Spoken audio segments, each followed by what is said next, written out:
اتنا ظلم اس قوم سے، اتنی زیادتی، اور آرام سے لکھ کر لوگ گزر گئے کہ یہ 70 لاکھ ہے، ان کا درد تو سمجھو، تکلیف تو سمجھو۔ 7 فٹ کا سونا جوان اور نشے کا عادی ہے تو کسی نالی میں پڑا ہوا ہے۔ اور میں نے کہا اس قوم کے ساتھ اس سے بڑا بھیانک مذاق کیا ہوگا؟ کوئی دانشور تھا بڑا ظالم، اس ظالم سے کوئی مشورہ لینے آیا، اس نے آ کے کہا تو بڑا ظالم ہے، بڑے کڑوے مشورے دیتا ہے، میرا ایک دشمن ہے، میں اس سے بدلہ لینا چاہتا ہوں، میرا دل کرتا ہے اس کا بچہ قتل کر دوں تاکہ وہ تڑپے۔ تو ظالم نے کہا اسے قتل نہ کر، وہ تو اس کا باپ 2-4 مہینے رو کے چپ کر جائے گا، پھر میں سخت سزا دینا چاہتا ہوں، مشورہ دے۔ تو اس نے کہا اس کے بچے کو نشے پہ لگا دے، جس کا بچہ نشہ کرے گا وہ باپ روز مرے گا، روز جیے گا، وہ ماں روز مرے جیے گی، نشے پہ لگا، وہ ماں روز مرے جیے گی، نشے پہ لگا دے۔ اس قوم کے ساتھ سب سے بڑا ظلم یہ ہوا کہ ملت کا جوان نشے پہ لگ گیا، ڈرگز پہ لگ گیا، اتنے تباہ حالات ہوئے کہ جوان چڑھتی جوانیاں، اماں نے کتاب دے کے بھیجا تھا اور کالج سے واپس آئے تو نشے کے ٹیکے ہاتھوں میں پکڑے، ٹیکے۔ اور آپ کے اس ملک کے اسلام آباد میں ایک دن میڈیا نے وہ خبر بھی وائرل کی اور وہ چیز بھی دکھائی لوگوں کو، 3 مہینے کا بچہ لے کے نشئی سڑک پہ آ گیا، اس نے کہا میرا نشہ ختم ہو گیا، میرا بچہ خرید لو، 2 پڑیاں دے دو۔ تو وہاں بیبیاں جو سن رہی تھیں وہ بھی چیخیں مار کے رو رہی تھی۔ یہ ظلم کیا اس قوم کے ساتھ، اور کرپشن کی لعنت نے اجازت دی سپلائی کرنے والوں کو کہ گلی گلی بھیجے، گلی گلی۔ انہوں نے کوئی تھوڑا ظلم نہیں کیا ان حکمرانوں نے، اور ہماری اپوزیشن اس کو نہ صرف اتنا پتا ہے کہ یہ جائیں اور ہم آئیں، اس سے زیادہ کوئی غرض نہیں۔ بھائی کرپشن کے خلاف نکلے ہو تم، نشے کے خلاف کس دن نکلو گے؟ جوئے کے خلاف کس دن؟ قوم تو مر رہی ہے نشے سے، اس کے خلاف میدان میں کب آؤ گے؟ صرف اتنا ہے کہ یہ جائیں اور ہماری باری آئے، اس سے زیادہ کچھ نہیں۔ جتنے مجرم وہ ہیں اتنے ہی تم بنتے جا رہے ہو، اس لیے کہ اصل بات پر نہ وہ آتے ہیں اور نہ اصل بات پر یہ آتے۔ ایک محفل میں بیٹھا تھا مجلس میں، تو ایک شخص نے کہا کھانسی نہیں جاتی بچے کی، دوسرا اس کو مشورہ دے رہا ہے،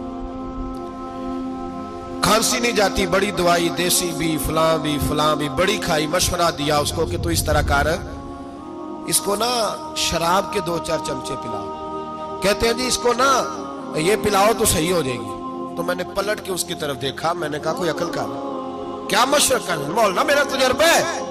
میں نے کہا تیرا تجربہ افضل ہے یا رسول اللہ کا فرمان زیادہ افضل ہے؟ تیرا تجربہ افضل ہے۔ سلمہ رضی اللہ تعالیٰ عنہ کہتی ہے میں نے عرض کی یا رسول اللہ صلی اللہ علیہ وسلم میری بچی بڑی بیمار ہے، تو مجھے کسی نے کہا ہے یہ تھوڑی سی نشے والی چیز ہے، یہ بنا کے تیار کر کے دو، صحیح ہو جائے گی۔ بیمار ہے بچی تو یہ نشے والی چیز ہے، اس کو تیار کر کے دو، تھوڑا نشہ ہے۔ مریض کو، سخت مریض کو ایسی ادویات جو مجبوری بن جائے اس کی گنجائش اور اجازت دیتے ہیں محتاط علماء، تو اس میں بھی بہت ساری چیزیں پہلے بیان کرتے ہیں۔ حضرت ام سلمہ کہتی ہے میرے نبی پاک نے میری طرف دیکھا، میری طرف، تو میں نے کہا یا رسول اللہ آپ کیا فرمانا چاہ رہے ہیں؟ تو نبی پاک نے فرمایا ام سلمہ کبھی ناپاک چیز میں بھی شفا ہوئی ہے، کبھی ناپاک چیز میں بھی، کبھی شراب اور خمر میں بھی شفا ہو سکتی ہے۔ شفا رب کریم نے رکھی ہے پر شہد کے اندر رکھی ہوئی ہے، شفا اللہ نے رکھی ہے قرآن مجید میں رکھی ہوئی ہے، تو اس میں بھی کبھی یہ حضور نے بیان کیا ہے کہ اس کے اندر شفا ہو سکتی، تو امت کتنی دلیری کرتی ہے جو یہ مشورے دیتی ہے کہ اس کے اندر نشہ ہے، شراب ہے، تو کھانسی چلی جائے گی تو فلانی بیماری چلی جائے گی۔ نہ آؤ ان چیزوں پہ، نہ اپنے ایمان کو خرابی دو، اور نہ ایسی باتیں کرو جس سے کہ ڈائریکٹ رسول اللہ صلی اللہ علیہ وسلم کے واضح ارشادات کی مخالفت ہو۔ میرے نبی پاک صلی اللہ علیہ وسلم نے فرمایا جس چیز کی تھوڑی مقدار، زیادہ مقدار حرام ہے اس چیز کی تھوڑی مقدار بھی حرام ہے، جس کی زیادہ مقدار حرام ہے اس کی تھوڑی بھی۔